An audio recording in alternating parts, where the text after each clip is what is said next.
Buenos días, bienvenidas y bienvenidos. El Instituto Nacional para el Federalismo y el Desarrollo Municipal de la Secretaría de Gobernación, en colaboración con el Banco Nacional de Obras y Servicios Públicos, Banobras, y la Universidad Nacional Autónoma de México, la UNAM, les damos la más cordial bienvenida a una sesión más del Derecho a la Ciudad, esta vez con el tema Economía e Inversiones en las Ciudades, dirigida a las autoridades estatales y municipales del país que nos acompañan el día de hoy.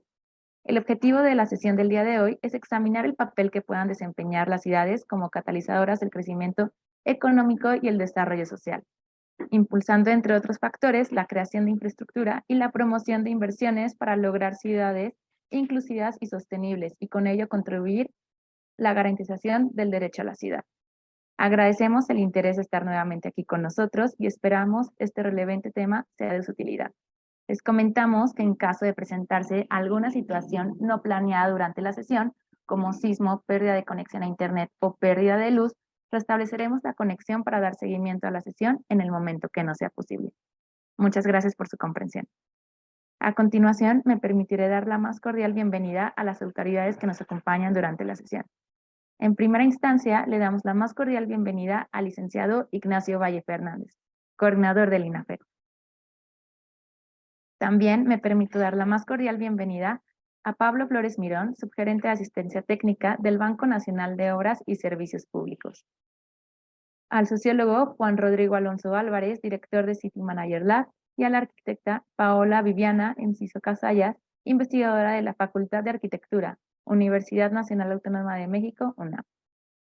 A continuación, siguiendo con el orden del día, daremos paso al mensaje de bienvenida y me permito cederle el uso de la voz al licenciado Ignacio Valle Fernández, coordinador del INAFED.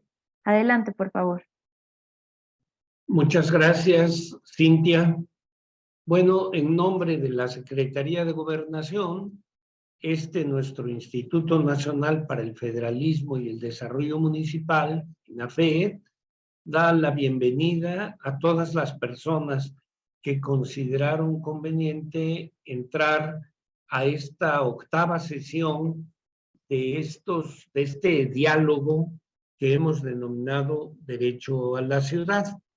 Esta es la octava sesión, nos falta una antes de que concluya el año, pero nos hemos ocupado de temas muy diversos bajo este título, como son los que corresponden a planeación de las ciudades, a patrimonio cultural, al tratamiento de las mujeres, del medio ambiente, temas de innovación, en fin, todo lo que tiene que ver con el desarrollo urbano moderno. El día de hoy, el título que se ha puesto a este encuentro es Economía e Inversiones en las Ciudades. Y de lo que trata es básicamente de ver cómo la formación, el crecimiento y adaptabilidad moderna de las ciudades es muy importante, se vuelven propiamente catalizadoras del crecimiento económico y el desarrollo social, no solo de sí mismas, sino del entorno que las rodea. La verdad, los seres humanos, como somos seres gregarios, en la medida en que hemos ido formando ciudades, hemos ido desarrollando pueblos enteros. Aunque desde la antigüedad, aunque ahora hablamos de la Gran Grecia, pues la historia está teñida por la acción que se realizaba en ciudades separadas. Por un lado Atenas, por otro lado Esparta, Tebas, Argos y otras, Corinto, eran ciudades, básicamente. Acá, en nuestro territorio, los mexicas o nahuas fundaron muchas poblaciones. Pero si hablamos de la civilización, que civilización es de alguna manera una manera de aludir al fundamento de una ciudad, y lo que es civil de civitas, ciudad, viene pues la palabra del latín. Cuando aludimos a la civilización de los aztecas, ¿cuál es la ciudad en la que pensamos? Tenochtitlan, la gran Tenochtitlan. Y hoy mismo, si nos detenemos en el estado de Nuevo León, ¿cuál es el motor económico de todo el estado y de una gran parte del norte del país? Pues Monterrey. Y si decimos Michoacán, y yo te pido que me nombres 5 ciudades, vas a batallar. Pero luego te puede venir a la cabeza Morelia. Pues así, en Nueva York, en los Estados Unidos. Si yo te pregunto cómo se llama el estado donde está la ciudad de Nueva York, pues a lo mejor lo das de inmediato, es conocido el asunto, pero a lo mejor tienes que ir a buscar la información, porque lo importante es lo que recogemos en la cabeza, son las ciudades, son muy, muy importantes. Entonces, nuestras ciudades sean pequeñas, medianas o grandes, si son ya calificadas por nuestros indicadores como ciudades, están desempeñando un papel central para el desarrollo no solo de sí mismas, como acabo de decir, sino de la región en la que están insertas. Por esto creo que todas las personas que tuvieron la atingencia de ingresar el día de hoy a este nuevo diálogo van a sacar un buen fruto que va a llenarles la cabeza de ideas y de iniciativas, y a quienes son funcionarios municipales, que este es un encuentro abierto para todos los municipios del país, seguramente con su propio talento van a encontrar nuevas vías para servir a su comunidad y a la zona en la que viven, en la que se desempeña su existencia. Por esta razón los felicitamos al mismo tiempo que les agradecemos a las 3 personas que nos van a ayudar en la exposición. No repito sus cargos porque ya lo hizo nuestra amiga Cintia y colaboradora Cintia Trejo, sino solo sus nombres. Gracias por ayudarnos, licenciado Pablo Flores. Gracias, arquitecta Paola Viviana Enciso. Y gracias al sociólogo Juan Rodrigo Alonso. Les escuchamos y deseo que todos consideremos que nuestro tiempo ha sido bien empleado al asomarnos a esta 8ª sesión de nuestro diálogo Derecho por la Ciudad o a la Ciudad. Gracias. Agradecemos el mensaje por parte del licenciado Ignacio Valle Fernández, coordinador del INAFED. Sin más preámbulo y siguiendo con el orden del día, me permito cederle el uso de la voz al licenciado Pablo Flores Mirón, gerente de asistencia técnica del Banco Nacional de Obras y Servicios Públicos.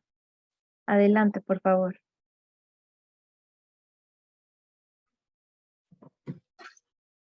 Gracias, Cintia.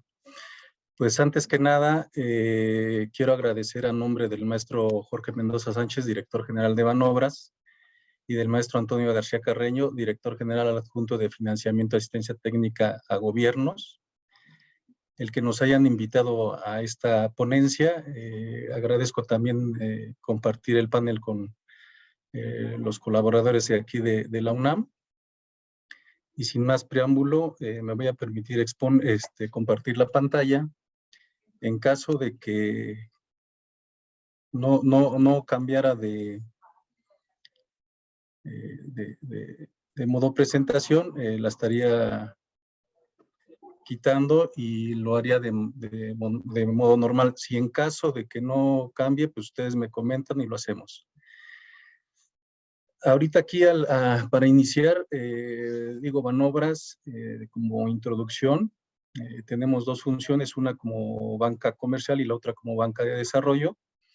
Y en ese sentido, obviamente nosotros colocamos crédito con estados y municipios. Una disculpa, licenciado, perdón por la interrupción, pero no se Sí. está cargando la presentación. Ok, entonces deje lo cambio.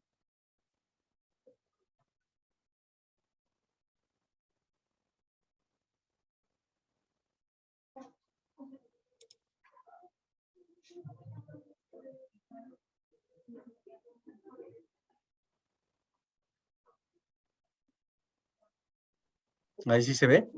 No, sigue cargándose. No sé si sea un problema técnico.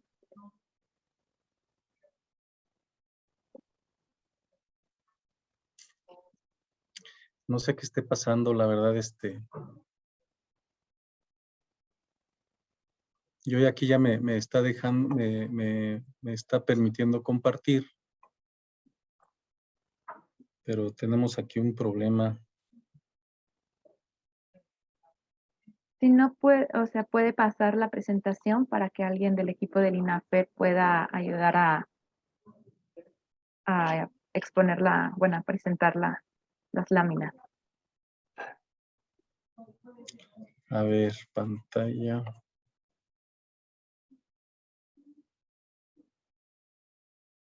A ver si ahí se ve. Yo no la estoy visualizando, no sé si alguien más del público nos pueda comentar. Me comentan que no. Si la pudieras compartir, Ernesto, la versión que tú tienes y con esa lo hacemos.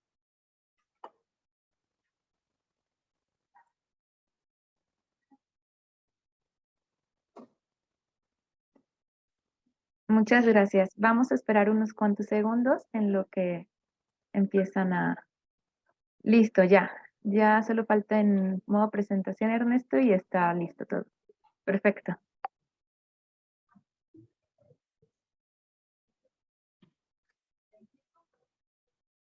Listo, licenciado. Adelante, por favor. ¿Qué creen que yo veo la pantalla negra? Ok. A ver, No vamos sé si a... los demás sí la vean.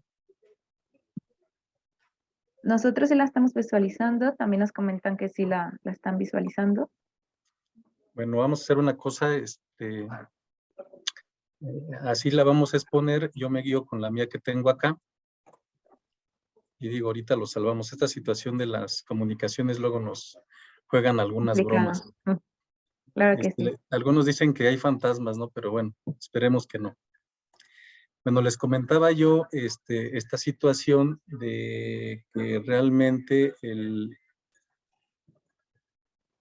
A ver, aquí me están compartiendo otro equipo y en este sí lo puedo visualizar. Muchas gracias.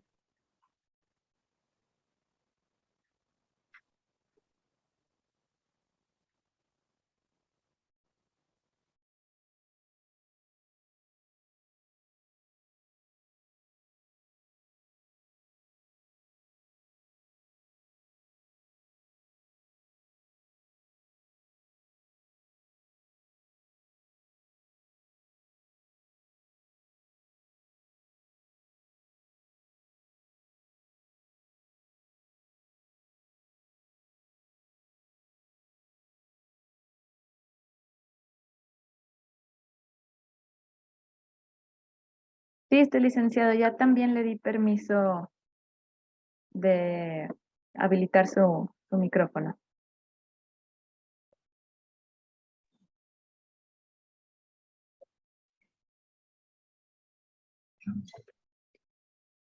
¿Ahí sí se ve? Lo escuchamos, solo falta que empiece a compartir la presentación. No sé si lo va a presentar usted o va a ser Ernesto quien lo vaya. Sí, ahorita la activamos, permítame. Muchas gracias.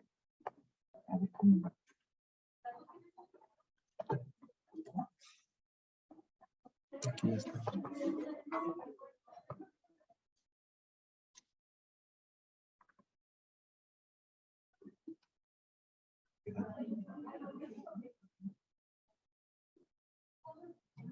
No ha llegado, me la mandaste, ¿no? Un poco cargada y si no llega mucho.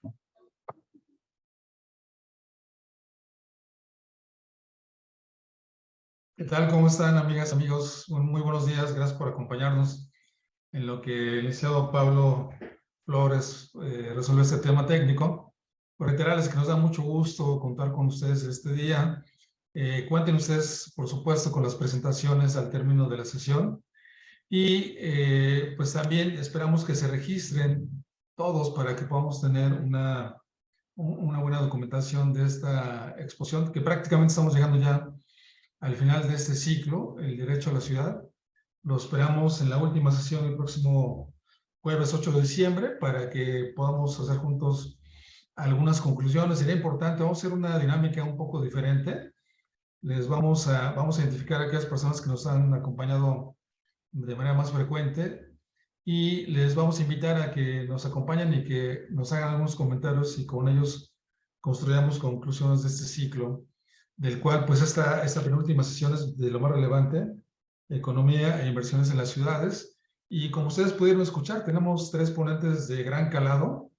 Banobras nos acompaña en la presencia del licenciado Pablo Flores.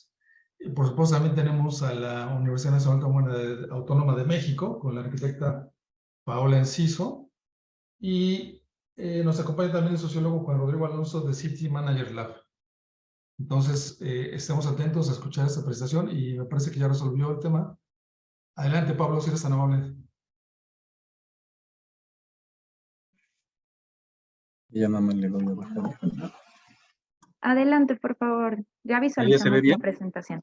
Sí, adelante. Ok, muchas gracias. Una disculpa, ¿eh?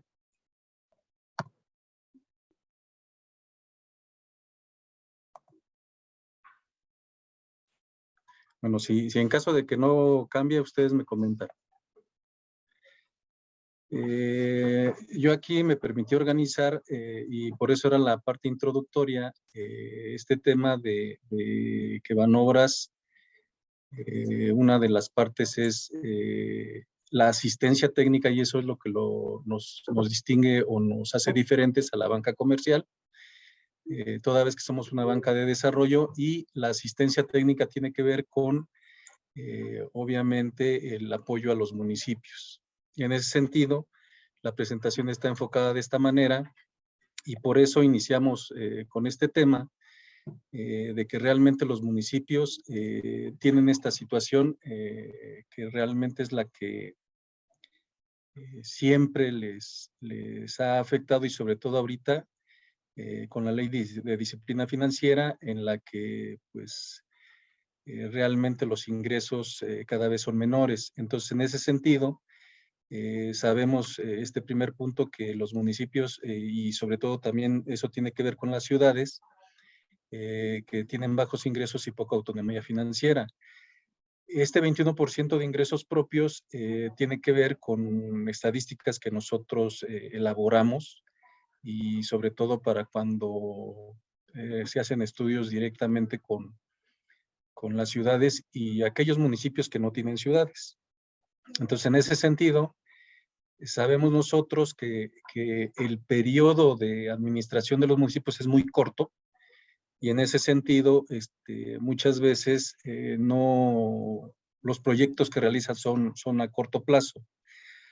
Ahora bien, este tercer punto sobre el gasto corriente, sabemos perfectamente que el mayor porcentaje o su mayor gasto corriente, pues tiene que ser consumido del presupuesto. Entonces, en ese sentido, el nivel de inversión pública pues es baja. Ahorita les voy a presentar aquí unas estadísticas que tienen que ver con estos datos. El otro tema es la rotación de personal, y en muchos de las ocasiones pues el bajo nivel de profesionalización.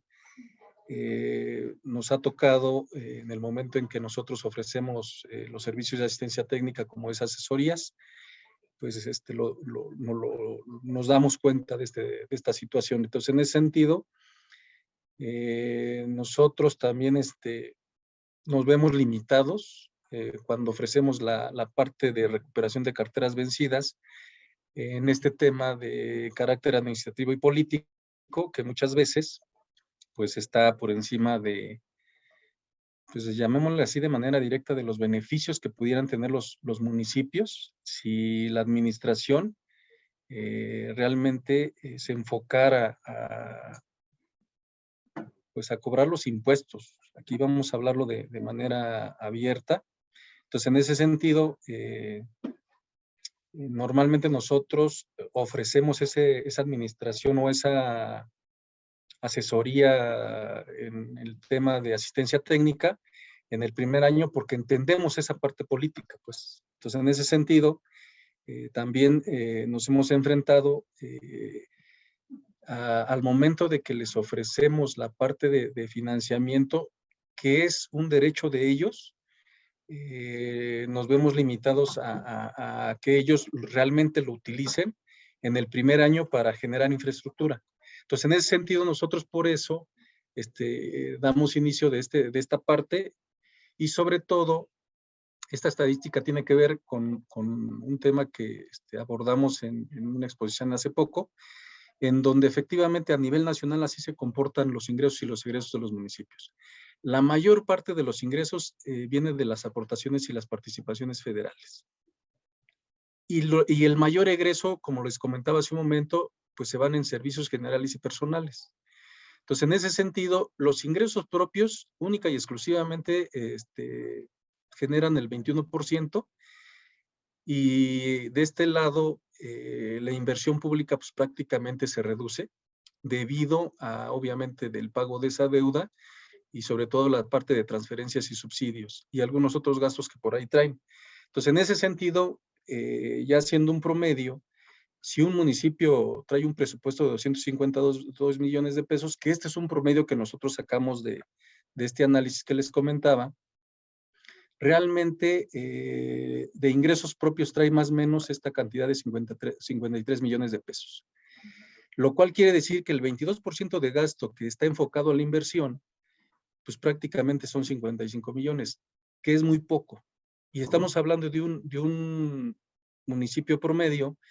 Nosotros aquí en asistencia técnica normalmente los analizamos por la cantidad de cuentas y sobre todo porque tiene que ver con la recaudación, estos ingresos con la recaudación de impuesto predial y traslado de dominio, que son los más importantes. Entonces, en ese sentido,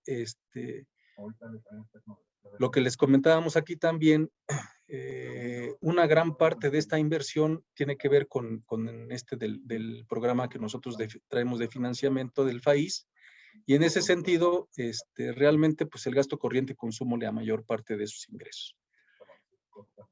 Estas dos estadísticas tienen que ver con análisis que nosotros hacemos, sobre todo a la parte del impuesto a la propiedad, y esta corresponde a 2017, nos dimos a la tarea de actualizarla, la más reciente es de 2019, sin embargo, el comportamiento es muy similar.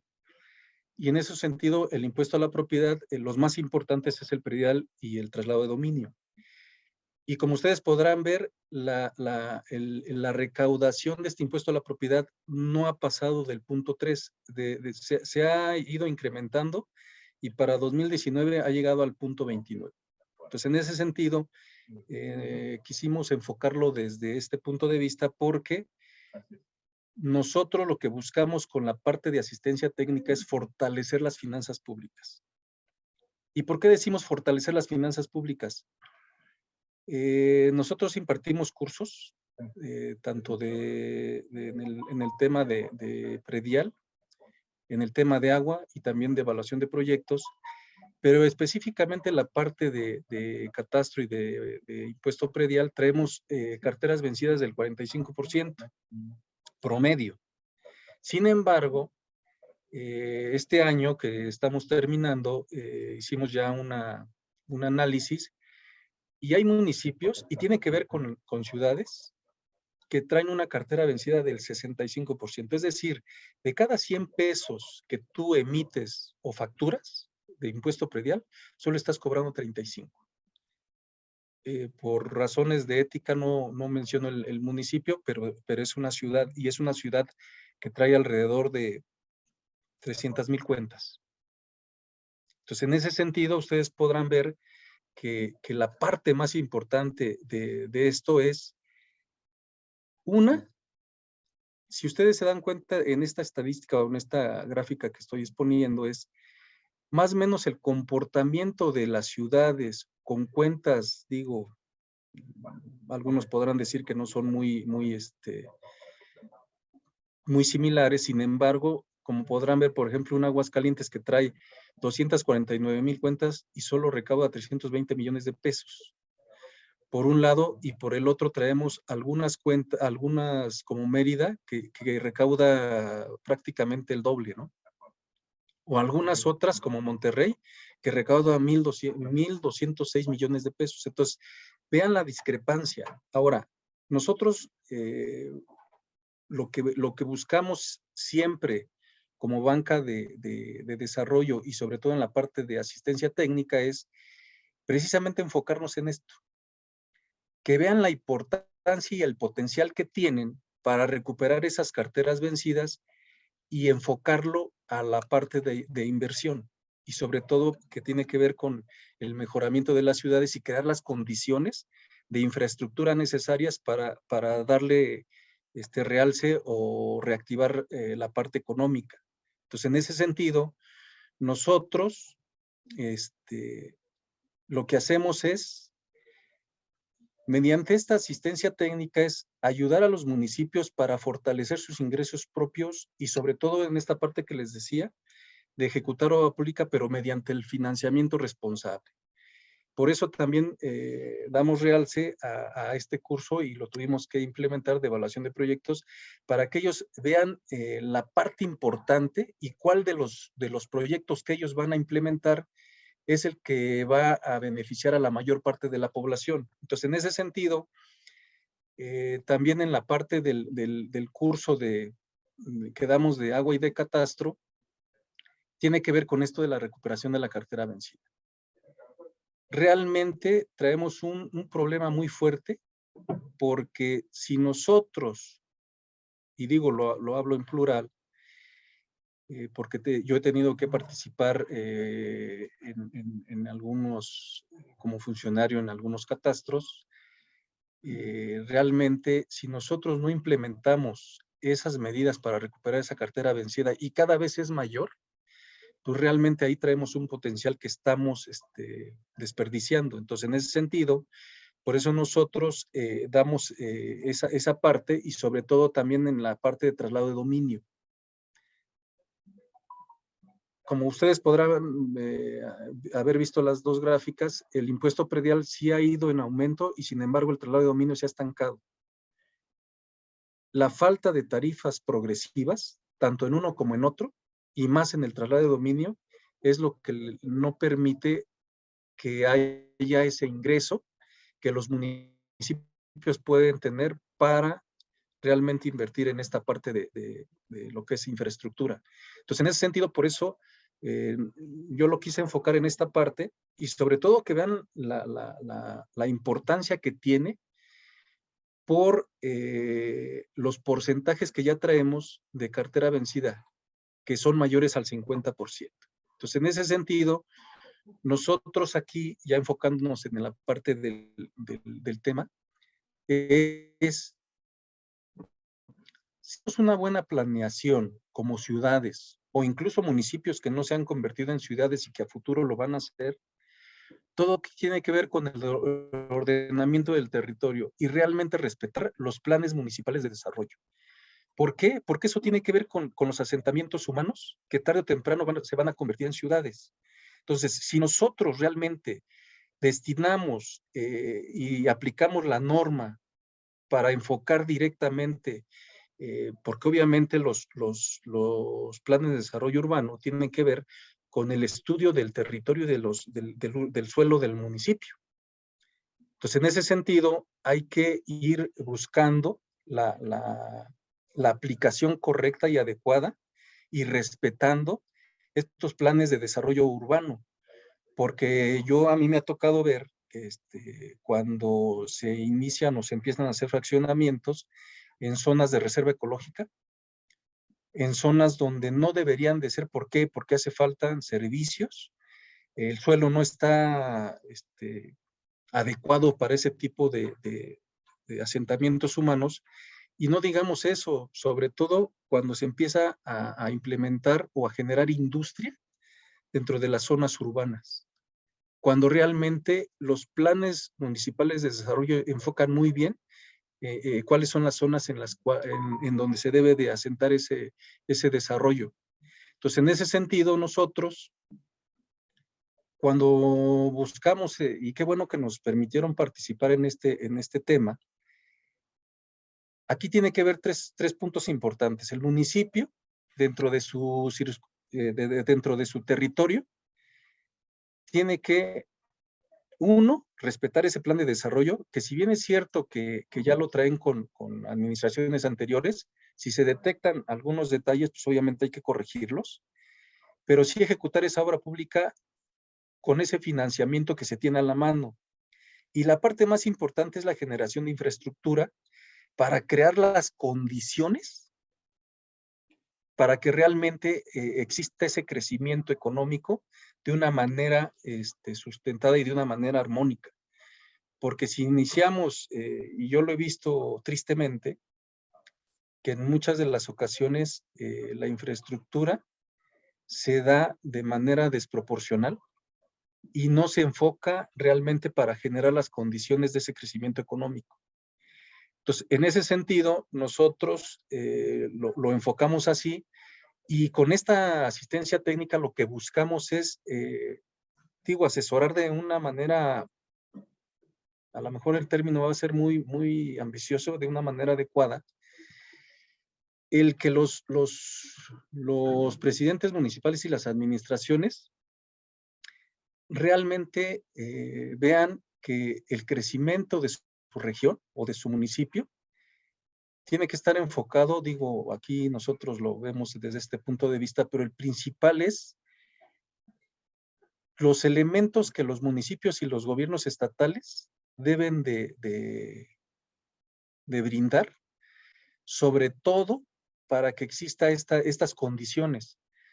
A mí me ha tocado escuchar que muchos de ellos dicen que ellos no son generadores de empleo. Yo estoy de acuerdo, pero sí con los elementos que brindan, sobre todo en esta parte de infraestructura en servicios, en la parte también de vías de comunicación, de salud, de educación y sobre todo de seguridad pública, para generar las condiciones para que la infraestructura, pues obviamente lo que es esta parte de recursos humanos, pues se dé. Y yo entiendo que esta parte de recursos humanos y formación de capital, pues ya no corresponde a los gobiernos, pero sí corresponde a la población en donde llega en algún municipio. Por ejemplo, hemos asesorado a municipios en donde lo que han hecho para incentivar la industria es, entran en convenios con ellos y, por ejemplo, les exentan el predial o algunos impuestos con la intención de que se establezca la industria. ¿Para qué? Para que haya oferta de trabajo y que haya capacitación y que se incentive la economía. Entonces, en ese sentido, también esto trae una formación de capital en lo que es la parte de instalación de industrias y sobre todo de maquinaria, y empieza a reactivarse. Pero la otra parte muy importante, que si bien es cierto que muchos de nosotros no tenemos una incidencia de manera directa, sobre todo en la parte de recursos naturales, y tiene que ver con el crecimiento ordenado de las poblaciones. Ahora, no nos vayamos en el crecimiento de las poblaciones que todavía no son ciudades. A mí me ha tocado ver ciudades ya establecidas y con planes de desarrollo urbano en donde el crecimiento sigue siendo desordenado. Y tiene que ver con la falta de supervisión, tiene que ver con la falta de esa ética en donde debemos de ser conscientes de que cada asentamiento o cada crecimiento de la población, si no es de manera ordenada, los servicios que tienen que proporcionarle a estos crecimientos cada vez son más costosos. Por ejemplo, si lo llevas a una población en donde no existe o no hay manera de que puedas extraer del subsuelo el agua, pues es más costoso el llevarlo. Y la parte de drenaje, hay drenajes que no están capacitados para las descargas que requieren de estos desarrollos. Entonces, esa parte sí es muy importante, que generemos esa conciencia, que realmente establezcamos esa infraestructura necesaria para que se reactive este desarrollo económico y que cada vez sea más armonioso. Hasta aquí, si tienen alguna pregunta, adelante. Y si no, tenemos ya allí un espacio de preguntas y respuestas. Les agradezco el que me hayan tenido un poco de paciencia. Y en ese sentido, pues sabemos que luego los equipos pues no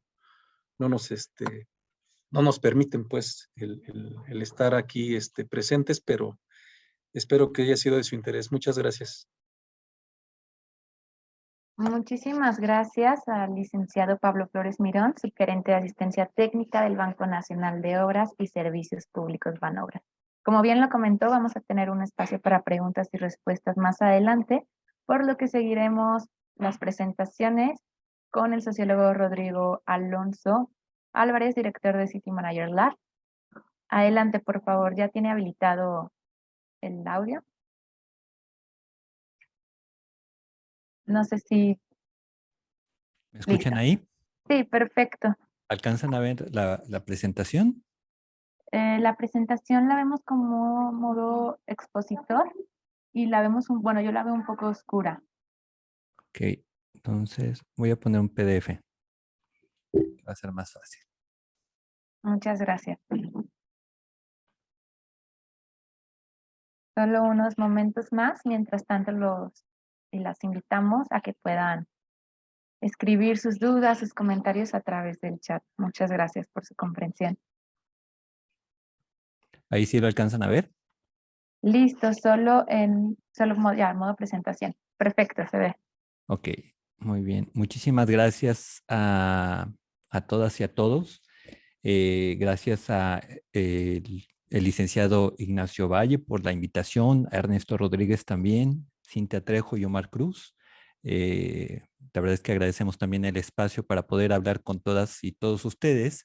El tema que hablaremos el día de hoy es sobre economía circular y es un tema que particularmente tiene importancia para el tema de los residuos. Hace un momento, Ignacio Valle hablaba de cómo los seres humanos como animales gregarios empezamos a vivir en ciudades y derivado de eso se fue creando pues una economías a escala, pero también y al mismo tiempo se fueron generando residuos y las ciudades han tenido que desde entonces ver y resolver qué tienen que hacer con estos residuos. Y pues la exposición del licenciado Pablo Mirón también hacía énfasis en la importancia de invertir en infraestructura. Pues bueno, una de las infraestructuras que necesitan invertir los municipios, porque es una de sus responsabilidades constitucionales, es en tema de gestión de residuos. Entonces, vamos a hablar sobre economía circular, una conceptualización general y hablar de un caso específico, un caso de éxito, que es el caso de Tetra Pak. Pues bien, en 1972, el Club de Roma encarga al Instituto Tecnológico de Massachusetts un estudio que pudiera analizar en ese momento de profunda industrialización y previo además no sabían que iba a haber una crisis del petróleo, de qué tanto impacto estaba teniendo en los recursos naturales, en la extracción de los recursos naturales, el modelo económico que tenemos y en ese momento pues ya en una etapa de industrialización bastante adelantada. Este estudio se llamó Los límites del crecimiento, que fue coordinado por la investigadora Donella Meadows, junto con otros 17 especialistas.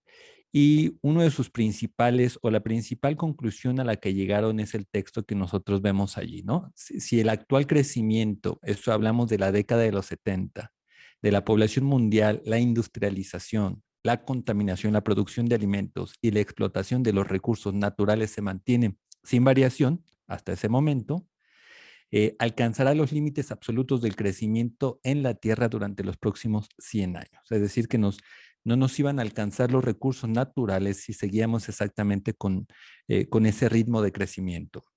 Este estudio ha sido actualizado más o menos cada 20 años y ha sido evaluado incluso esas primeras conclusiones y independientemente de los datos que tenían en ese momento, incluso las herramientas analíticas que tenían en ese momento, pues la verdad es que sus conclusiones han sido bastante acertadas. Aquí tenemos una infografía que nos da cuenta o nos ilustra un poco lo que quería decir Mido y su equipo de trabajo con estas conclusiones. Se titula esta infografía "El mundo no es suficiente". ¿Qué pasaría si todos los habitantes del planeta tuviéramos el mismo estilo de vida o tipo de vida, nivel de consumo, de industrialización, de generación de residuos? ¿Qué pasaría si todos tuviéramos el mismo nivel de vida que los estadounidenses, por ejemplo? Necesitaríamos más de 5 planetas para poder hacer eso posible. Y así sucesivamente con el resto de los países que podemos ver ahí. Es decir, si nosotros, todos los seres humanos de este planeta, los ya actualmente 8.000 millones de habitantes, tuviéramos esos niveles de consumo, pues no habría planeta que nos alcanzara para poder tener ese nivel de vida, ese tipo de vida. Bueno, entonces, esto es resultado de que nosotros vivimos en un modelo de economía lineal. ¿Qué quiere decir esto? Pues primero extraemos materias primas, con eso se producen productos, después se consumen y finalmente se desechan. Y volvemos a empezar, se extraen materias primas, se producen productos, se consume y se desechan. Y así volvemos a empezar. Entonces, la intención es, ya viendo los resultados tanto de ya una infinidad de evidencia que ya tenemos a la mano de cuáles son las consecuencias de seguir con este nivel, con este comportamiento y este modelo económico lineal, pues la Fundación Helen MacArthur hace algunas recomendaciones y plantea el tema de la economía circular, ¿no? Bajo 3 principios fundamentales. Primero es, pensemos diferente la economía, al menos como le estamos pensando hasta ahora. ¿Qué quiere decir esto? Pues primero necesitamos un modelo económico que nos ayude a eliminar residuos y la contaminación desde el diseño de los propios productos, evitar que ya el diseño predisponga a la generación de más residuos que no son necesarios, ¿no? Creo que el principal ejemplo en este caso son los empaques. Mantener los productos y los materiales en uso, es decir, mantener las materias primas o los productos en circulación y evitar o retrasar el desecharlos o evitar que no tengan una disposición que no sea, o evitar que lleguen a los centros de disposición final. Y finalmente, regenerar los sistemas naturales. Para esto sirve como una especie de conceptualización de economía circular. Necesitamos 2 principios. Primero, el primer principio, necesitamos ciclos que ayuden a regenerar los sistemas vivos que tenemos, tierra, agua, porque estos son finalmente los elementos que nos permiten extraer los recursos que requiere la economía para que pueda funcionar.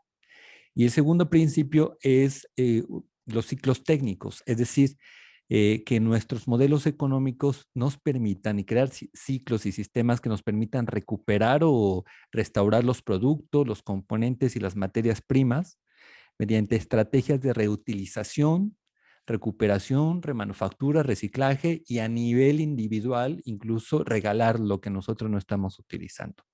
Estos, digamos, son los principios fundamentales de la economía circular. Y aquí, digamos, lo podemos ver en esta infografía. Abajo tenemos un modelo de economía lineal, que es la extracción de recursos, decíamos, producción, distribución, consumo y el desecho de los residuos. Nosotros como municipio sabemos que la gestión de los residuos es uno de los problemas también más importantes que afrontan, o los retos más importantes que se afrontan cada administración. Extraen además gran cantidad de recursos, de los escasos recursos que ya nos señalaba Pablo Mirón que tienen los propios municipios, y generan también otra serie de problemas o externalidades no deseadas. En la parte superior de la imagen, pues vemos un modelo de economía circular que tiene la intención, bueno, de tratar de mantener en un circuito o dentro de un ecosistema y evitar la disposición final de los residuos, pues de los productos de alguna de las maneras. Digamos, es una parte mucho más esquemática de este modelo de economía circular. Tenemos la primera parte, pues son las materias primas, se diseñan los productos, se producen o se reelaboran ya como materias primas secundarias, se distribuyen. Después, en la parte roja inferior está el consumo y la utilización de los residuos.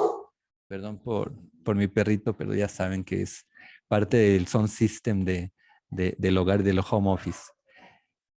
Bueno, tenemos el consumo y la utilización y reutilización de los productos, y la intención es darles vuelta la mayor cantidad de veces justamente esa parte. Lo que no pueda suceder, lo que se tenga que desechar. Entonces, bueno, aquí en esa parte azul donde está el vasito, ese es donde entra, digamos, es el papel fundamental de los municipios, ¿no? Los municipios recolectan y acopian esos residuos, y ya de acuerdo a los sistemas que tenga cada quien de recolección de residuos, pues ya se les da una disposición final. Pero la intención es que vayan por lo menos a un sistema de reciclado, y de ahí se genera una nueva materia prima, que es una materia prima secundaria, y le vuelva a dar vueltas al circuito. Por ejemplo, este modelo genera nuevas economías. ¿Qué significan nuevas economías? Que son nuevos mercados, nuevas cadenas de valor, nuevas cadenas logísticas, nuevas cadenas de producción, etcétera. Nuevos consumidores incluso, nuevos productos, innovación, nueva tecnología. Europa, por ejemplo, está esperando que este mercado de la economía circular tenga un valor de 1.8 billones de euros para el 2030. Y en América Latina se estima que para el 2030 haya cerca de 5 millones de empleos que estén dentro de este circuito de la economía circular. Ahora, repasemos brevemente uno de los casos de estudio y un caso de éxito en materia de economía circular, que es el caso del reciclaje del envase Tetra Pak. El envase Tetra Pak, todos los conocemos, lo tenemos en casa, es este envase de cartón multicapa, donde podemos consumir leche, jugos o salsas. Bueno, este es el modelo. Esta primera parte nos habla del modelo de economía lineal, o la primera etapa del proceso de los productos de Tetra Pak. La primera parte tenemos las materias primas, como es un envase de cartón, sustancialmente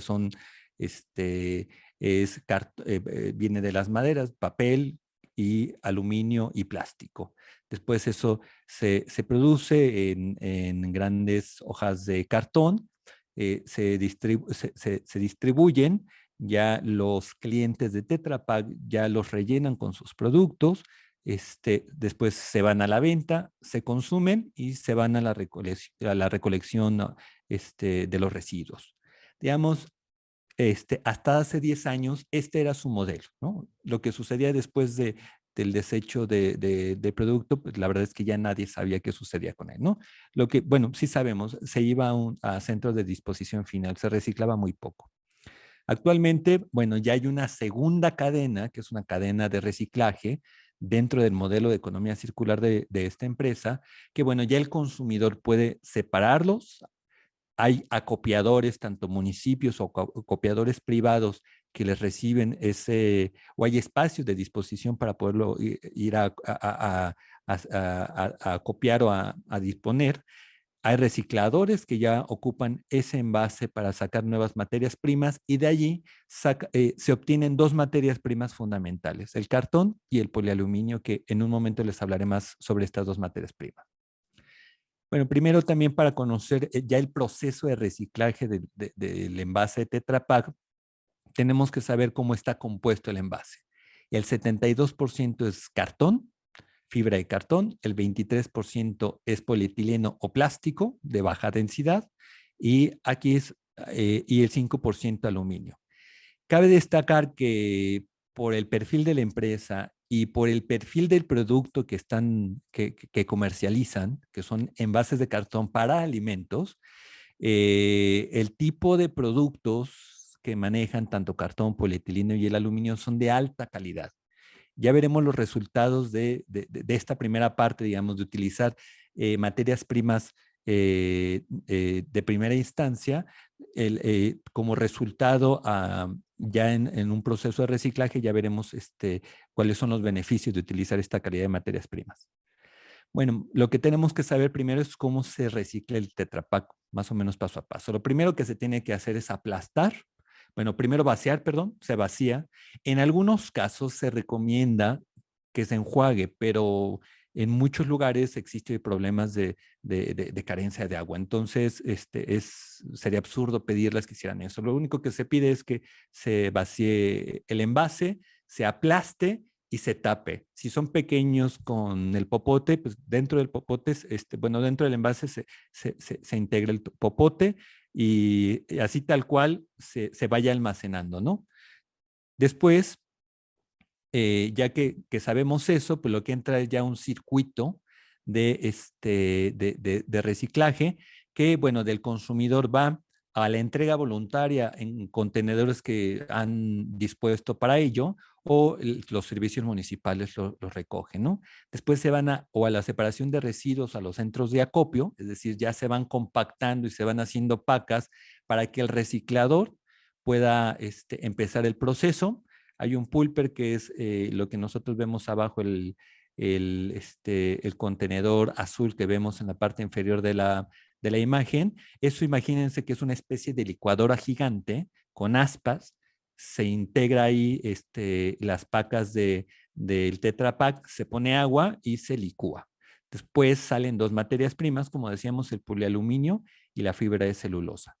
Ya lo veremos aquí ya más adelante. Estos son los centros de los contenedores para el reciclaje, para que las personas vayan a dejar allí. Son especies de buzón. Después hay alguien, un acopiador que va y los recoge. Después se acopian en estas pacas gigantescas. Y estos son algunos de las empresas recicladoras que utilizan esto como materia prima. Aquí nada más díganme, no, es que, perdón, está en PDF. Bueno, es lo que nosotros estamos viendo aquí, es lo que se le llama el pulper, esta licuadora gigante que les decía. Aquí se va ingresando el Tetra Pak, se va dando vueltas con agua y esa agua va recirculando en cada proceso.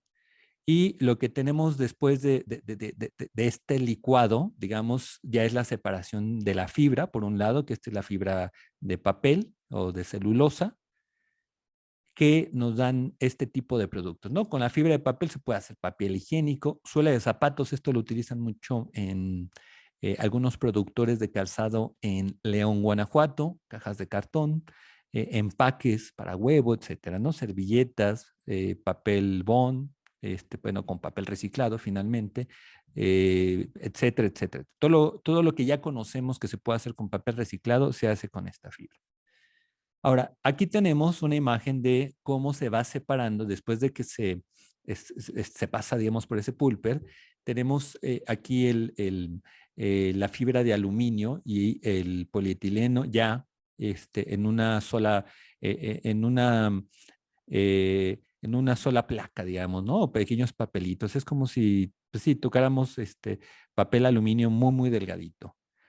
Esto en realidad lo que se convierte es en pellets, que es la primera imagen que nosotros estamos viendo allí, que son unos granos que nos permiten, ya al fabricante le permiten poderlo inyectar y hacer una serie de aplicaciones de uso rudo o de mobiliario urbano o mobiliario escolar o mobiliario de casa, etcétera, que digamos tiene varias cualidades esta materia prima. Puede ser, tenemos aquí, por ejemplo, techos de lámina acalanada que sirven como techos de lámina, pero tienen una ventaja, duran más, tienen cualidades térmicas más o menos de 3 a 5 grados, es decir, por ejemplo, en las zonas muy calurosas los utilizan para que los animales que tienen animalitos ahí no padezcan tanto el calor, es más fresco. O por ejemplo, empresas como Empresa Bimbo forra al interior de sus camionetas con este material y les permite tener el producto mucho más fresco. Tiene cualidades flexibles, también se puede comportar como plástico o se puede comportar como madera también. Entonces, en la industria de la construcción está teniendo muchísimo éxito. Aquí estamos viendo ya otro tipo de productos con el polialuminio, que son ya productos de mayor calidad, por ejemplo, el tema de la cocina, ya productos de cocina, ya mucho más refinados, con mucho mayor complejidad, y pisos, o lo que vemos ahí como mobiliario de jardín, etcétera, ¿no? Aquí tenemos esta que es con un acabado de tipo madera. Todo lo que estamos viendo, todos los productos que nosotros estamos viendo allí son hechos con este producto que es polialuminio. Eso también, por ejemplo, juegos infantiles o mobiliario urbano para también parques, este material es muy útil. O finalmente, tenemos aquí, este es un ejemplo de una casa o viviendas temporales que se construyeron durante la pandemia. Se hicieron todo con polialuminio, absolutamente todo, y se iba armando como con bloques Lego. Entonces, son desarmables. Se utilizaron para los médicos que estaban, pues no querían ir a sus casas y se colocaban cerca de los hospitales y lo utilizaban como dormitorios, ¿no? Tenían todos sus servicios, su regadera, tenían luz, agua caliente, digamos, eran sustentables en lo absoluto, ¿no? Digamos, a este nivel de complejidad puede llegar ya esta materia prima. Incluso, por ejemplo, hay un productor que en este momento innovó la manera de cómo granular todavía más el polialuminio y está haciendo contenedores tipo rotoplas para pues, el almacenamiento de agua, todo de polialuminio, que es todo, es decir, de material reciclado de los Tetra Pak. Esta innovación, porque esto lo innovó él, desde cómo granular la materia prima hasta cómo diseñar el propio contenedor, a él está significando pasar de un nivel de negocio, porque él lo que vende es el polialuminio ya procesado para materia prima, para que alguien más lo produzca. Él ya está produciendo un producto propio, pero además un producto de alto valor agregado y con relación al plástico tiene un costo mucho menor. ¿Cuáles son, con esto terminamos, cuáles son las conclusiones del modelo de Tetra Pak? Primero, se está evitando que 46,000 toneladas anuales de envases lleguen a disposición final. Después, hay una inversión en un nuevo mercado basado en el reciclaje de envase de Tetra Pak. Hay, se está generando una nueva industria con nuevos emprendimientos, nuevos actores, nuevos empleos, nuevas cadenas de valor. Y finalmente se genera también un proceso de innovación y nuevo valor agregado económico y ambiental que está a disposición de estos sistemas de economía circular. Con esto terminaría. Muchísimas gracias por su atención. Muchísimas gracias al sociólogo Juan Rodrigo Alonso Álvarez, director de City Manager Lab. Y continuando con las presentaciones, me permito ahora hacer el uso de la voz a la arquitecta Paola Viviana Enciso Casallas, investigadora de la Facultad de Arquitectura de la Universidad Nacional Autónoma de México, la UNAM. Adelante, por favor, arquitecta, ya tiene el micrófono habilitado. Ok, buenas tardes a todos. Ya a todas, bueno, a todos.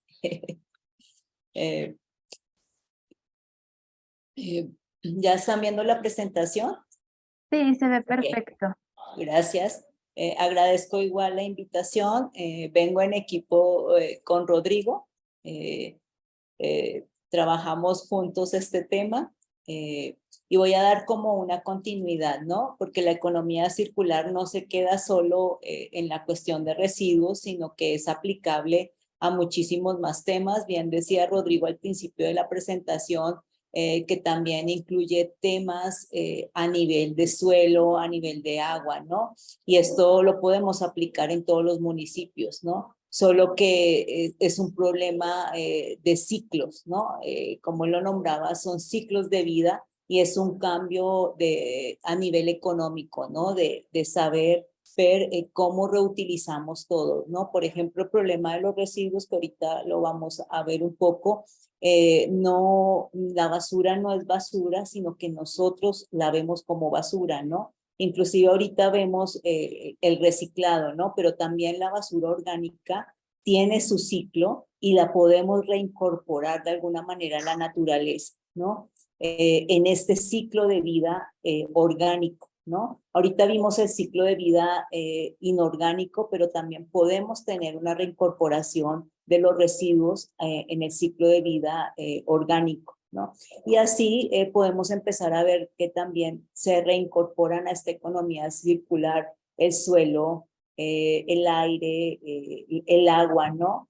Y podemos empezar a trabajar a nivel de políticas municipales todos o cada uno de estos temas, ¿no? Si los empezamos a incorporar.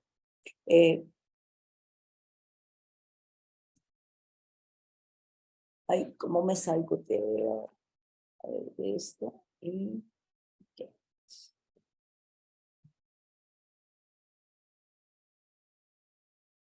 okay. Bueno, voy a empezar a hablar un poquito de nuestra situación en México, ¿no? Y de lo que pasa con nuestro medio ambiente, ¿no? En México, cada año se talan 15 billones de árboles, ¿no? 8 millones de toneladas de plástico llegan al mar en el mismo periodo y un 90% de aguas residuales en los países en desarrollo vuelven al río y a los lagos sin ser tratadas. Esto es el resultado precisamente de la economía lineal que nos platicaba Rodrigo al principio, ¿no? Del hecho de no reutilizar, ¿no? Y de simplemente desechar lo que nosotros usamos como humanos, ¿no? Desde luego, es esta idea de usar las materias primas, luego utilizarlas, consumirlas y luego desecharlas, ¿no? Estamos viendo, por ejemplo, ahorita en pantalla una infografía de las aguas residuales, ¿no? Estas aguas residuales que simplemente utilizamos o consumimos para nuestro consumo humano el 43.1% y desechamos a los ríos otra vez sin tratar el 56.9%, ¿no? de estas aguas residuales. Este 56.9% se puede volver a usar casi en su totalidad si lo metemos a un proceso de economía circular. En el 2016, si ya nos vamos, por ejemplo, al tema del aire, ¿no? Hubo una concentración en el planeta de 403.028 partes de CO2 equivalente en el mundo, y más de 7 millones de personas murieron a causa de la contaminación del aire, ¿no? Esto es porque estamos pasando por problemas de contaminación fuertísimas. Estamos viendo una infografía de la ciudad de México y de las ciudades más contaminadas de México, ¿no? Desde luego, nos podremos sorprender, pero de las ciudades más contaminadas están Toluca, en el Estado de México está Monterrey, ¿no? Esto es parte porque son ciudades que tienen mucha industria, ¿no? México también, la Ciudad de México aparece dentro de estas ciudades, Guadalajara, Mexicali, Tijuana y Ciudad de Juárez, ¿no? Y de alguna manera eso es a consecuencia también de este problema de que no tenemos un ciclo del aire o un ciclo bioquímico que ayude o que lo podamos meter dentro de este ciclo de economía circular, ¿no? Aquí está un planteamiento, por ejemplo, de cómo podemos hacer una propuesta o pasar de una propuesta de economía lineal a economía circular, ¿no? Desde el agua y los alimentos, desde la energía y los combustibles, desde los productos manufacturados.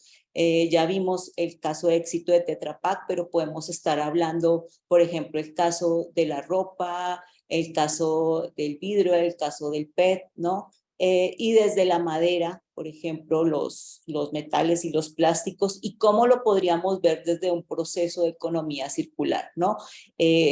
Aquí estamos hablando de lo que es el aporte, la materia prima y cómo se convierte en residuo, ¿no? Estamos viendo, por ejemplo, el caso del agua, cómo es agua y alimentación, y el residuo, como lo vimos en la infografía inicial, se convierte en aguas residuales que van a parar a ríos y a mares y a lagos. Y en el caso de la economía circular, esto se convertiría en reciclaje de nutrientes para el suelo, ¿no? Y se convertiría también en energía.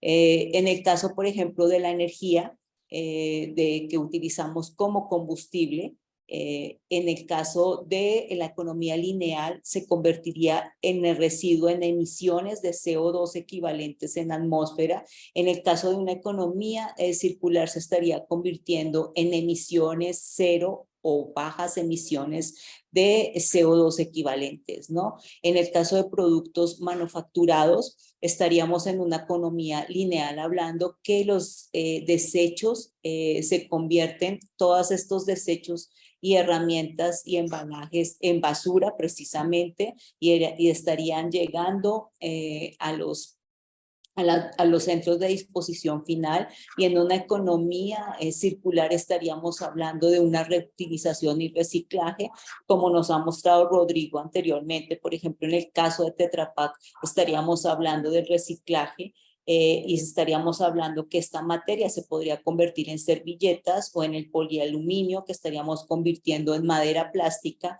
para uso de pisos en el exterior, o estaríamos hablando de estos paneles que podríamos estar volviendo viviendas o juegos infantiles, ¿no? O mobiliario urbano. En el caso, por ejemplo, de las maderas, de los metales o de los plásticos, estaríamos hablando que también se volverían residuos y estarían yéndose a la disposición final. En el caso de la economía circular, podríamos convertir, por ejemplo, la madera en sistemas de abono o biogás, ¿no? Que es el mismo caso que podríamos tener, por ejemplo, con algunos ejercicios de agua, ¿no?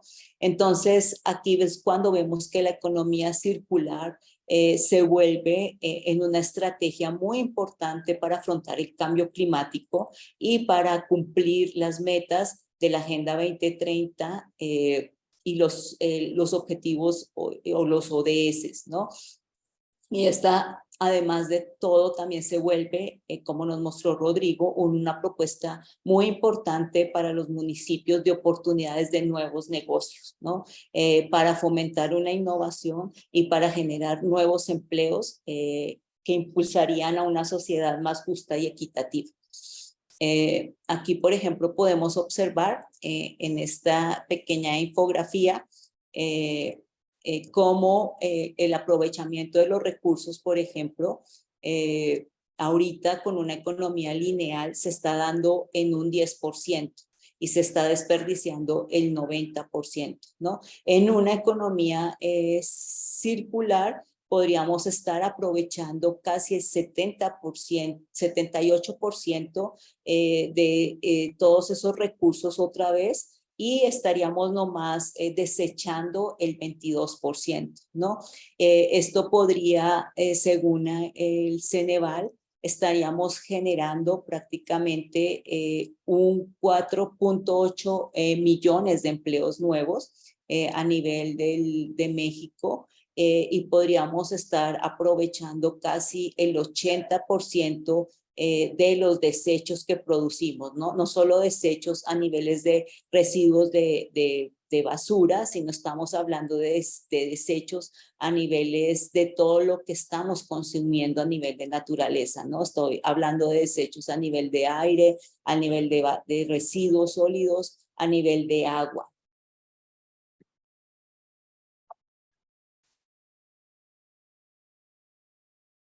Aquí es un poquito lo que pasaría, y les hablaba al principio, de que los residuos sólidos no se quedan solo en el reciclaje de la materia inorgánica, sino que también podemos aprovechar esta materia orgánica, porque esta materia orgánica también puede volverse biogás y puede volverse energía, ¿no?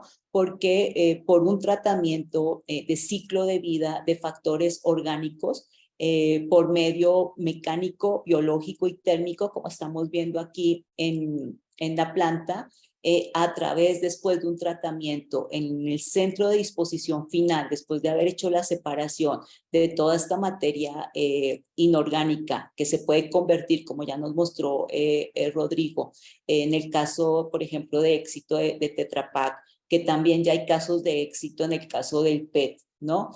Poder separar todo esto y convertirlo en otros productos, ¿no? Ya nos estaría dando un 100% de éxito en economía circular en esta materia de inorgánicos. Podríamos, a partir de esta disposición final, que ya solo estaríamos hablando de materia de orgánicos, a partir de procesos mecánicos, biológicos y térmicos, que es el caso de la composta, estaríamos produciendo ya energía y biogás, ¿no? Y estaríamos reutilizando esto también como materia de suelo y estaríamos completando ciclos completos de cultivos también que se podrían utilizar a nivel de agricultura y a nivel de energía.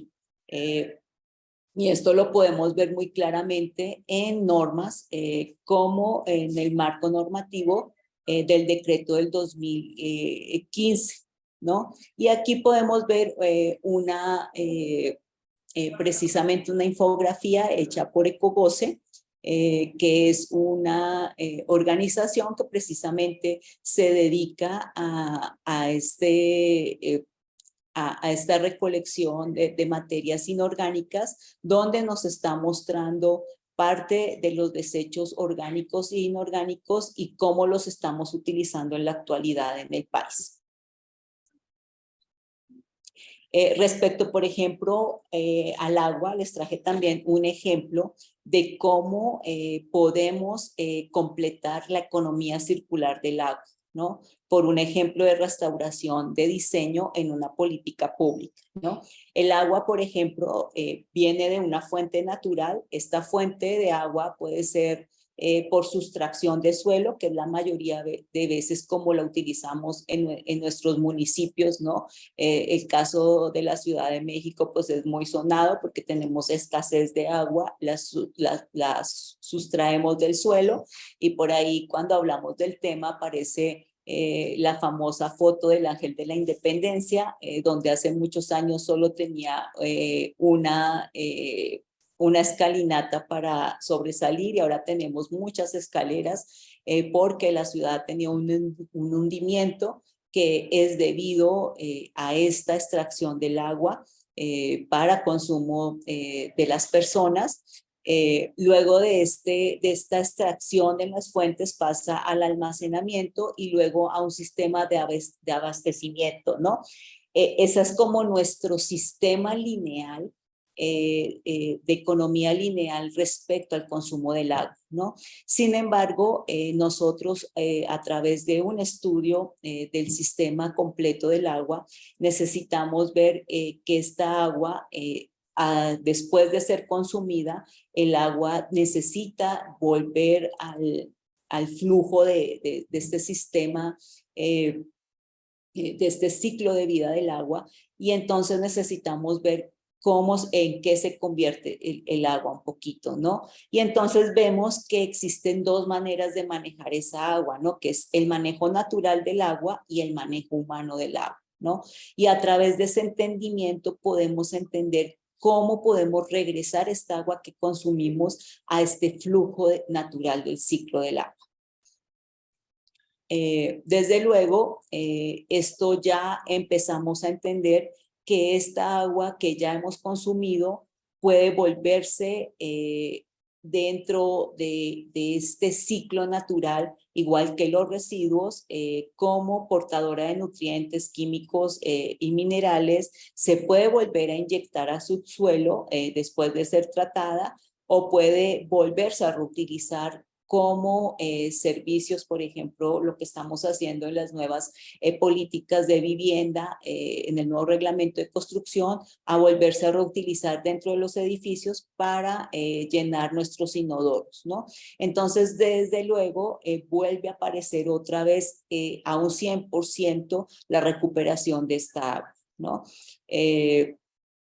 Y entonces viene de alguna manera un enfoque sistémico desde el agua municipal con todo este uso desde el momento de la captación, el momento del uso y luego el momento del tratamiento y luego cómo la vamos a volver a usar, ¿no? Inclusive a volver la energía, a volverla a usar después de los tratamientos químicos y volverla a usar después inclusive para el uso de la agricultura. Ya para concluir un poco, vemos que si podemos o si usamos la economía circular, podemos cambiar las formas en que producimos y utilizamos muchos elementos, ¿no? Podemos inclusive cambiar muchos materiales constructivos por nuevos materiales constructivos 100% reciclados, como en el caso del polialuminio, ¿no? Esto podemos retornar al mercado materiales que ya fueron usados, ¿no? Podemos aplicar unas medidas circulares que generarían alrededor de 700,000 nuevos empleos, teniendo posibilidades de pérdidas de puestos de trabajo derivados de la aplicación de las industrias. Esto es un poco un ejemplo que podemos utilizar dentro de las políticas públicas para el desarrollo de incorporar la economía circular como una estrategia, ¿no?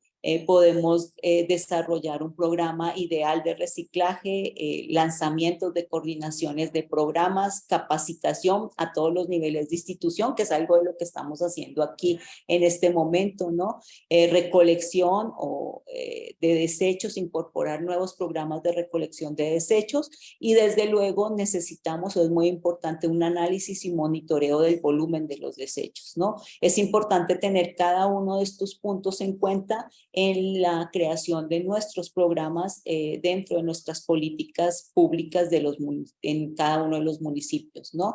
Y es muy importante tener muy marcado en la evaluación nuestro marco de trabajo, las herramientas que estamos utilizando y los métodos que estamos utilizando.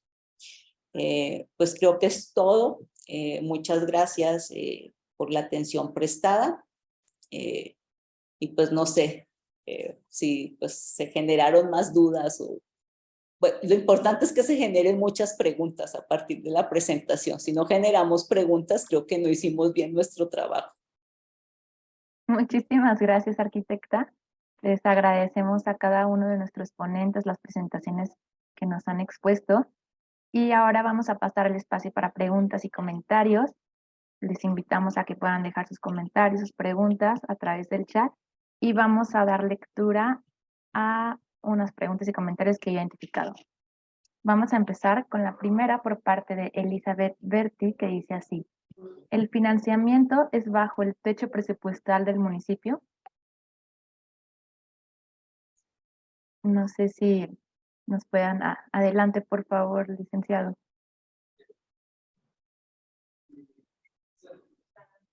Listo. ¿Sí me escuchan? Sí, adelante. Sí, de hecho, de acuerdo a la ley de disciplina financiera, todos los municipios tienen ya asignada una parte correspondiente y todo va a depender de su capacidad de endeudamiento, que es y tiene que ver con cada vez más con la recaudación que tienen ellos. Y por eso en algunos municipios, en este año, comparado con el anterior, fue menos. En ese sentido sí tiene que ver con su capacidad de recaudación y obviamente con la cantidad de población que se tiene. Entonces sí, no sé si contesté a su pregunta o la ampliamos. Muchísimas gracias. Me parece que sí, que muchas gracias por la respuesta. Y antes de seguir con las preguntas, con la lectura de preguntas y comentarios, le voy a ceder el uso de la voz al licenciado Ernesto Rodríguez Sainz. Adelante, por favor. Gracias, Cintia, muy amable. ¿Qué tal? ¿Cómo están, amigos, amigas? La verdad es que nos da mucho gusto que nos acompañen. Ha sido una sesión estupenda escuchar tanto al licenciado Pablo Flores Mirón de Banobras como al sociólogo Rodrigo Alonso y a la arquitecta Paola Enciso Casallas de la Universidad Nacional Autónoma de México. Es un tema de lo más relevante, ¿no? No quiero, digo, lástima que se nos va el tiempo, no quiero extenderme mucho porque tenemos, sí generaron preguntas, ya podrán ustedes, Rodrigo, Paola y Pablo, verán que hay varias preguntas en el chat, pero no quisiera dejar de destacar por lo menos dos aspectos, lo que nos resaltaba Pablo, la importancia de invertir en infraestructura y dos, que podamos hacer las cosas de otra manera y que necesitamos hacerlo, ¿no? No solo es un deseo, sino ya es un imperativo por cuestiones de supervivencia, incluso como destacaban los datos de Rodrigo y de Paola.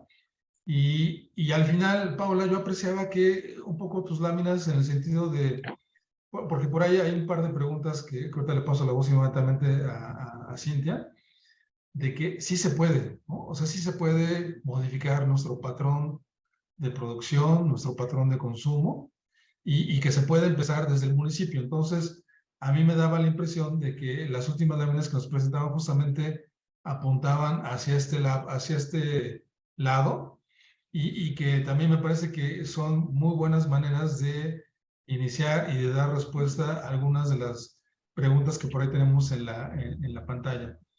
Entonces, adelante si eres tan amable con las preguntas, Cintia. Claro que sí, voy a seguir con un comentario y una pregunta que dice así, por parte de Infocam, dice así. Ese es el principal problema que la mayoría de los municipios le teme a las medidas coactivas de cobro, sobre todo en materia de impuestos predial. Es la solución a sus problemas de liquidez, además de muchos casos, un endeudamiento poco responsable. Y una pregunta por parte de nuevo de Elizabeth Berti que dice así, ¿se cuenta con algún tipo de financiamiento internacional para municipios en el tema? También le vuelvo a habilitar el micrófono. Adelante, por favor. Fíjense que cada vez los financiamientos a nivel internacional siguen reducidos y también se aplican de acuerdo a la ley de disciplina financiera.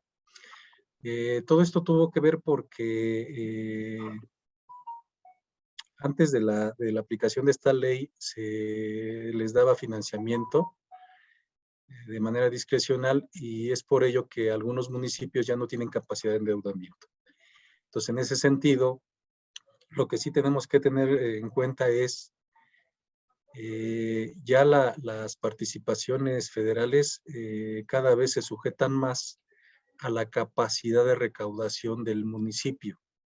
Es por ello que nosotros como Banobras estamos enfocándonos cada vez más en apoyarlos para la recuperación de esta cartera vencida, que si ustedes pueden ver, digo, el ejemplo que yo traigo aquí muy cerca, y eso es con un municipio que ya estamos trabajando, su recaudación es de alrededor de 245 millones cuando la emisión o la facturación es de alrededor de 550.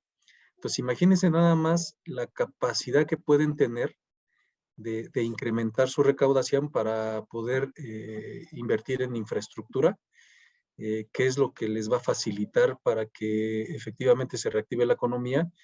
Y una vez reactivada la economía, pues obviamente cobras impuestos mayores, derechos de licencia, licencias de construcción, etcétera. Entonces, en ese sentido, todo tiene que ver con una reactivación por parte del municipio, es mejorar su capacidad recaudatoria.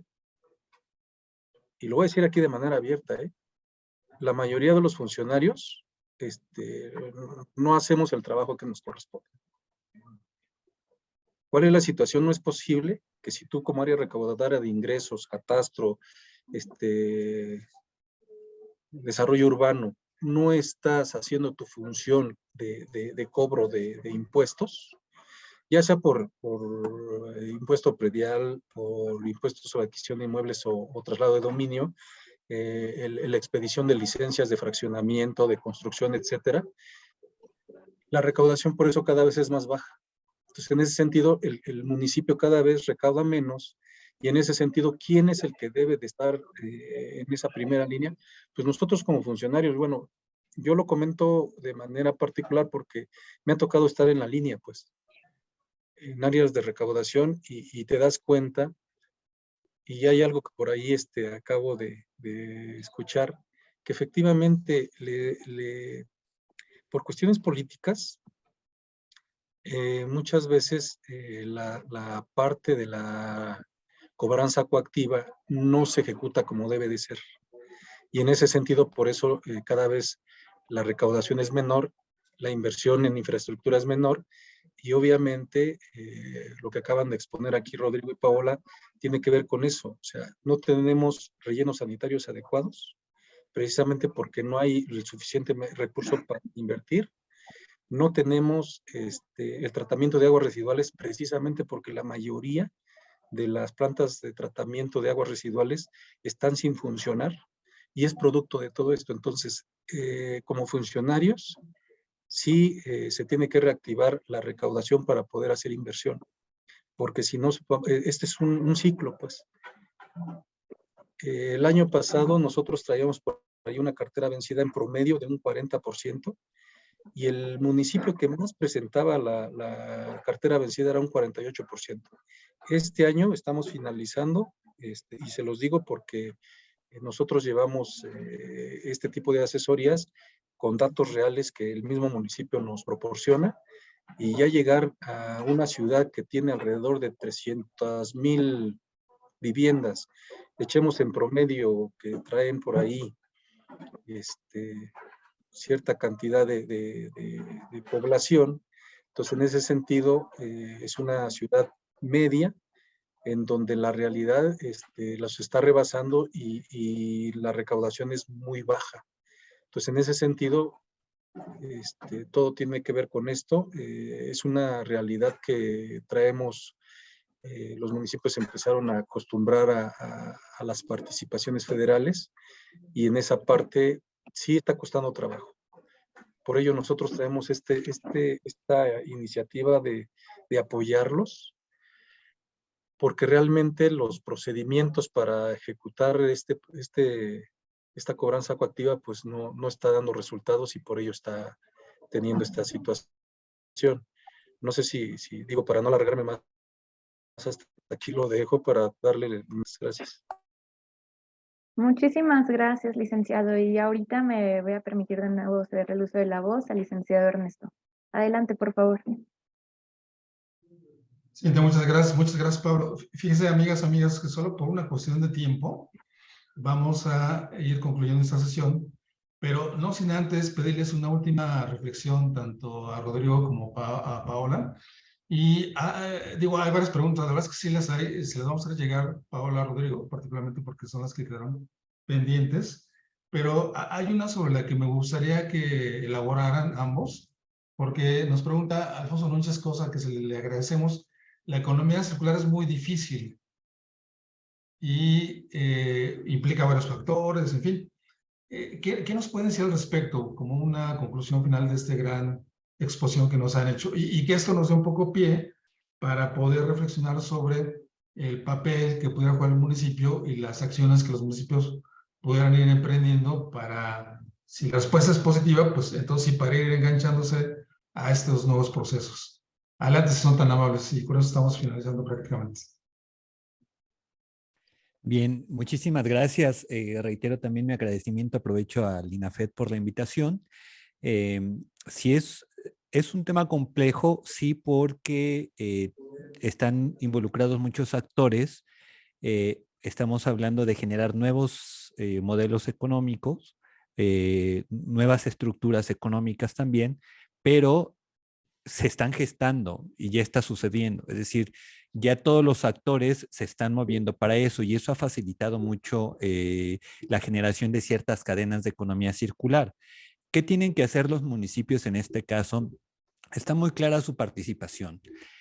Primero, tienen que trabajar con los ciudadanos, los centros de consumo, los comercios, para que haya una concientización particularmente de separación de los residuos, para que de esta manera ustedes como municipios o externos, porque también ya hay muchas empresas que se están dedicando a eso, están recogiendo los residuos que ya están separados y los están llevando a diferentes destinos donde se los compran para poderlos reciclar.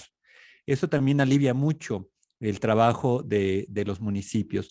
Entonces, lo que yo diría es que necesitan, ahora que está Pablo Mirón aquí, que ha estado insistiendo en la necesidad de invertir en infraestructura, pues ese tipo de infraestructura, o qué tipo de infraestructura se necesitaría, particularmente infraestructura para acopio y la separación y el traslado de los residuos. Entonces, creo que sería, digamos, en síntesis, donde pueden participar los municipios, y ya existen ya muchos actores, empresas que generan residuos, que están queriendo también generar sus propios programas, los propios municipios, los propios estados, y la idea, o en este momento la parte sencilla, pese a lo complejo que es que esas voluntades ir generando estos procesos que faciliten la integración de todos estos elementos. Eso sería todo. Muchísimas gracias. Ok, voy a tomar la palabra y voy a tomar a partir de lo que decía un poco Rodrigo. Creo que más que un cambio, que es un cambio en la economía, también es un trabajo en equipo, ¿no? Y siempre nos planteamos ser como muy individualistas, no inclusive como personas, sino como institución, ¿no? Y entonces creemos que es un trabajo solo del municipio, ¿no? Planteaba ahorita Rodrigo que ya hay personas que están trabajando en esto, ¿no? ¿Por qué no unirnos todos y trabajar como equipo, ¿no? O sea, ya está, por ejemplo, ahorita nombré yo, mostré una infografía de Ecogoce, pero está Ecolana, que es un aliado, por ejemplo, de Tetra Pak, ¿no? Que ya tiene toda una infraestructura montada, ¿no? Para el acopio del reciclado, ¿no? Entonces, de alguna manera, sí empezamos como municipios a buscar todos estos aliados que están ya trabajando, podríamos empezar a generar todas estas redes, ¿no? Y este cambio en la economía, ¿no? Si trabajamos coordinadamente, si dejamos, y digamos yo aplico mucho, si rompemos las paredes de nuestras instituciones o de nuestras empresas y empezamos a trabajar como equipo todos, esto podría ayudar a generar esta economía circular, ¿no? Ya no romper las paredes implica empezar a trabajar como equipos todos, ¿no? Todos como actores, ¿no? Desde nuestro nicho y empezar a trabajar en el conjunto para que todo esto pueda funcionar, ¿no? Lo mismo pasa con el agua, ¿no? Empezar a trabajar con todos los aliados que tenemos, conseguir realmente fabricar estas alianzas, porque ahorita estamos trabajando de manera independiente y esto ayudaría a generar todos los empleos que estamos o que yo mostré dentro de la presentación, ¿no? Porque precisamente estos aliados son los que están produciendo los empleos, ¿no? Y estaríamos de alguna manera apoyando a los municipios, apoyando al gobierno a que se pueda completar el ciclo, ¿no? Completo y recuperar todo lo que estamos hablando como economía circular, ¿no? Entonces yo más que todo me enfocaría en el trabajo en equipo, ¿no? Dentro de todos los actores y dentro de todas las instituciones, ¿no?